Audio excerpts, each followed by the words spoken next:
A lot of Filipinos work hard every single day. They wake up early, they commute for hours, they work overtime. Some even leave the country and become OFWs just to earn more money.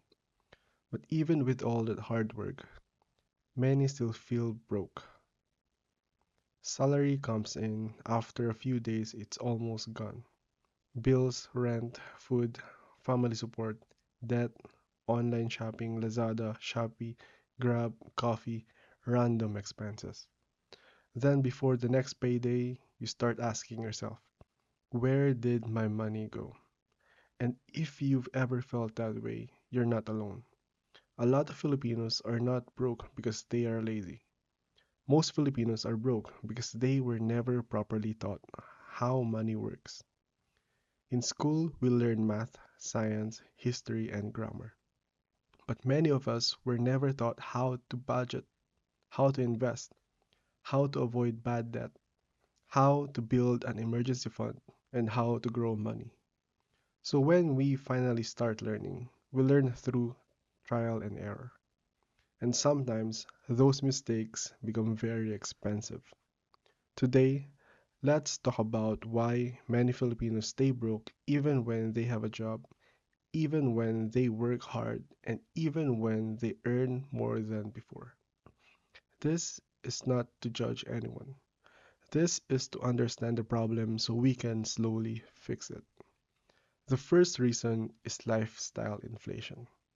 Lifestyle inflation means when your income increases, your expenses also increase. For example, when someone earns 20,000 a month, they live like someone earning 20,000.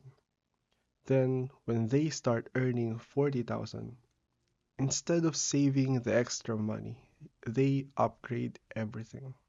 New phone, better clothes, more eating out, more deliveries, more subscriptions, better apartment, more travel. Of course, there's nothing wrong with enjoying your money. You work for it. The problem is when every salary increases becomes a reason to increase your lifestyle, but not your savings. So even if your income doubles, your financial situation stays the same. Before, you were broke earning 20,000. Now, you're broke earning 40,000. The salary changed, but the habit did not. This is why some people earn more but still feel poor. The second reason is the deserve ko to mindset. This is very common and honestly it's very understandable.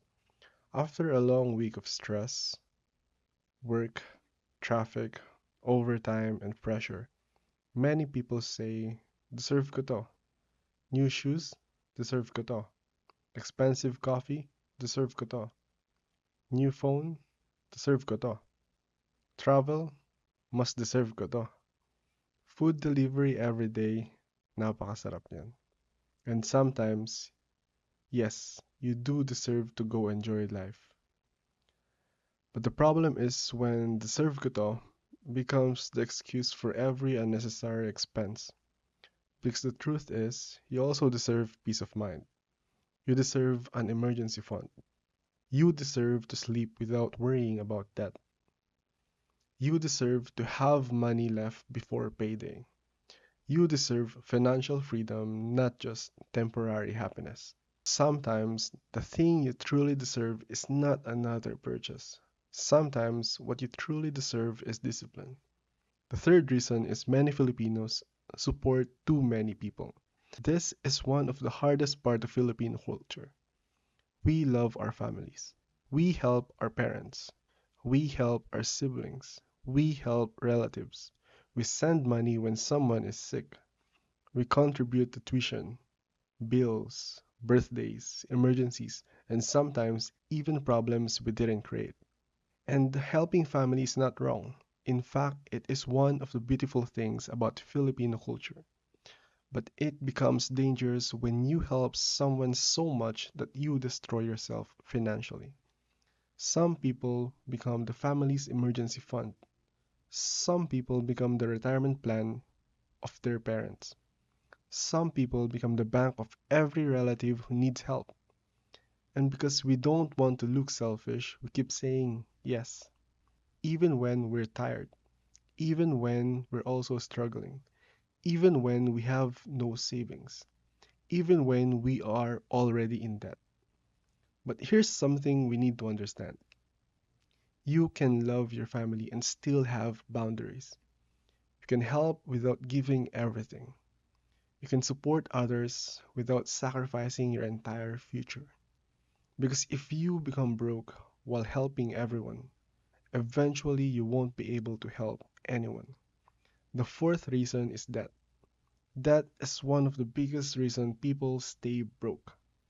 Credit card loans, buy now, pay later, phone installment, motorcycle plan, credit cards, loans, buy now, pay later, phone installment, motorcycle loan, personal loan, online lending apps.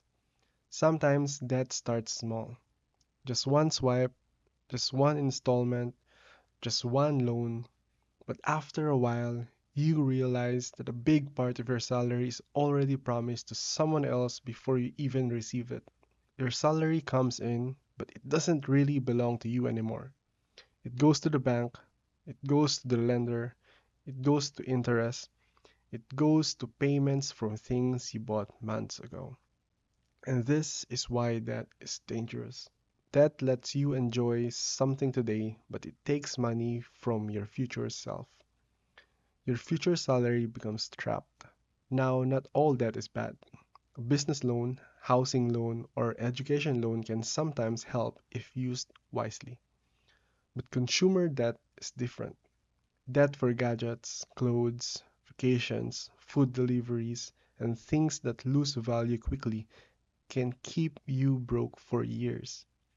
If you want to build wealth, one of the first things you need to do is control debt, because it's very hard to invest when most of your money is going to monthly payments. The fifth reason is we confuse looking rich with being rich. Many people want to look successful. Nice phone, nice shoes, nice watch, nice car, nice photos, nice places. And because of social media, it's easy to think everyone is doing better than you. You see people traveling, eating at expensive restaurants, buying new things, posting their wins, and then you feel pressured. You start thinking, I should have that too. But remember this: you don't see their bank account, you don't see their debt, you don't see their stress, you don't see how much they actually saved. Looking rich and being rich are not the same. A person can look simple but have investments, savings, and peace of mind. Another person can look rich but be drowning in debt. Real wealth is not always loud. Sometimes real wealth looks boring. It looks like cooking at home, using the same phone for years, avoiding unnecessary debt, saving consistently, investing quietly, not impressing people, and sleeping peacefully at night. The sixth reason is many Filipinos save what is left. Most people follow this formula: income minus expenses equals savings, meaning their salary spend on everything first and then save whatever remains. But the problem is, usually nothing remains. So a better formula is income minus savings equals expenses. Pay yourself first.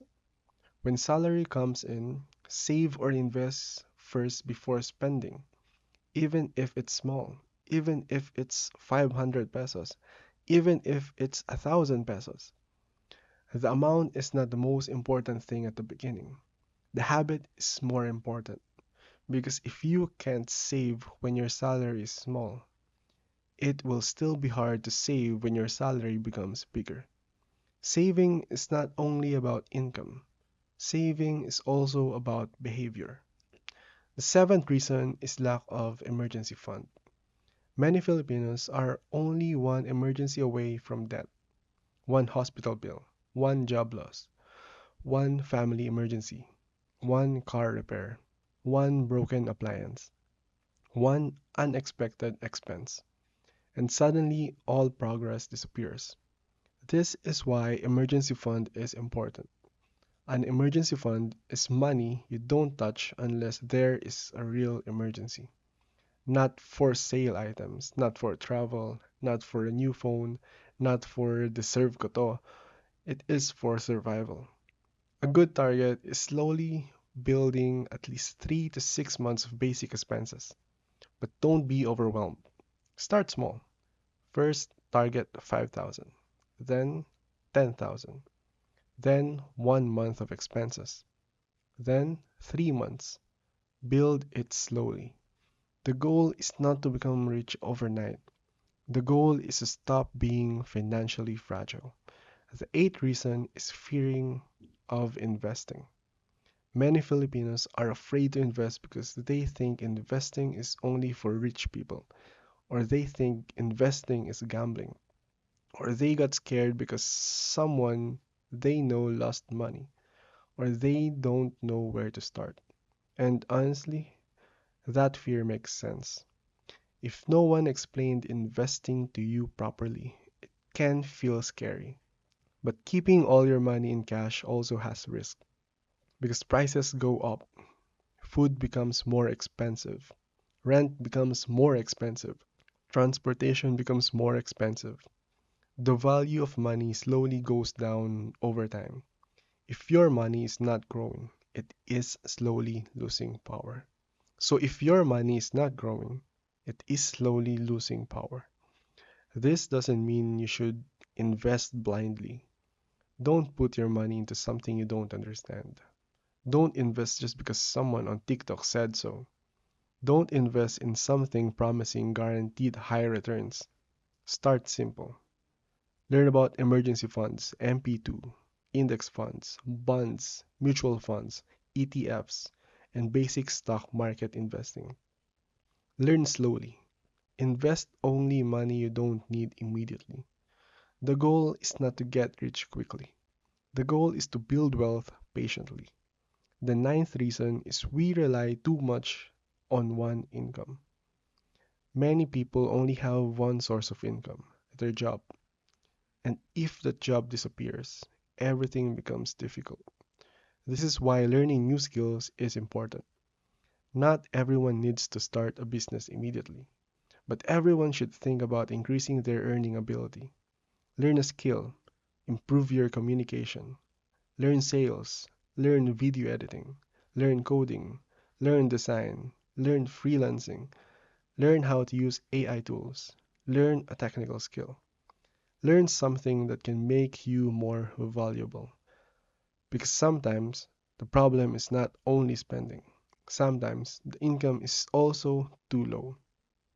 You can only cut expenses so much, but your income can grow if you improve your skills. The tenth reason is many people have no financial goal. If you don't have a goal, your money will disappear into random things. You need to tell your money where to go. For example, I want to build a 50,000 emergency fund. I want to pay off my credit card debt. I want to invest 2,000 pesos every month. I want to save for a house down payment. I want to start a small business. I want to retire my parents without destroying my own future. When you have a clear goal, spending becomes easier to control because every peso has a purpose. Without a goal, money becomes emotional. You spend when you're stressed. You spend when you're bored. You spend when you're sad. You spend when you want to reward yourself. But when you have a goal, you start asking, will this purchase bring me closer to the life I want? And that question can change financial life. So why do most Filipinos stay broke? Not because Filipinos are lazy. Many Filipinos are some of the hardest working people in the world. The problem is lack of financial education, family pressure, lifestyle inflation, debt, low income, and habits that were never corrected. But the good news is this: you don't need to fix everything immediately.